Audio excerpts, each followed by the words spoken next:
పాపమునకు జీతం మరణం. ఈ విషయం మనందరికీ తెలుసు. మన స్వభావము మనకు తెలియకుండానే ఈ లోకానుసారంగా ఉంటుంది. మనసులో ఒక ఆలోచన ఉంటుంది, శరీరంలోకి లేక ఆచరణలోకి తీసుకొచ్చేపటికి అది వేరే రూపంలోకి వచ్చేస్తుంది. చాలాసార్లు అనుకుంటాను, నేను మంచి నిర్ణయాలే తీసుకుంటాను, కానీ నాకు తెలియకుండా నా శరీరం నాకు లోబడట్లేదు. నా శరీరాన్ని నేను ఎలా లోపరుచుకోవాలి అనుకునే వారికి ఒకవేళ మీ శరీరాన్ని మీకు తగ్గట్టుగా, మీ ఆలోచనలు తగ్గట్టుగా దేవునికి తగ్గట్టు లోపరుచుకోవాలి అనుకునే వాళ్ళకి అద్భుతమైన అవకాశం ఏంటంటే, రోమిలికి రాసిన పత్రిక 6వ అధ్యాయము 11వ వచనం, అటువలే మీరును పాపం విషయమై మృతులుగాను దేవుని విషయమై క్రీస్తు యేసునందు సజీవులుగాను మిమ్మల్ని మీరే ఎంచుకొనుడి. ఇక్కడ అపోస్తలుడైన పౌలు ఏం చెప్తున్నాడంటే, మనము మన స్వభావము క్రీస్తుతో కూడా సిలువ వేయబడి ఉన్నది.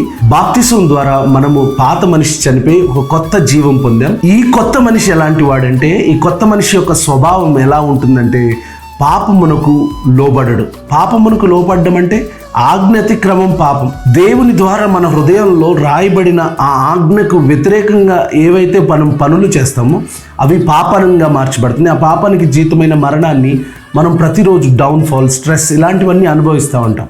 అయితే మనం ప్రతిరోజు లేచినప్పుడు మనల్ని మనమే ఏ విధంగా ఎంచుకోవాలంటే, నా పాత దరిద్రపు జీవితము యేసుక్రీస్తులో చనిపోయి ఉన్నది, ఇప్పుడు బ్రతికేది ఆశీర్వాదానికి వారసుడైన నూతన మనిషి, ఆశీర్వాదమును స్వతంత్రించుకోగలిగిన స్వతంత్రుడు, దేవుని చేత విమోచించబడిన నూతన మనిషి అని మనల్ని మనమే ఎంచుకోవాలని అపోస్తలుడైన పౌలు చెప్తున్నాడు. చూడండి, క్రీస్తు యేసునందు సజీవులుగా మనల్ని ఎంచుకోవాలి. క్రీస్తు యేసు యొక్క శరీరం అనగా సంఘం విషయంలో మనల్ని మనము సజీవులుగా ఎంచుకోవాలి. ఈ లోక విషయాలు నాకు సంబంధించినవి కాదు అని మనల్ని మనమే ఎంచుకున్నప్పుడు సజీవులుగా ఆశీర్వాదకరంగా జీవించగలుగుతాం.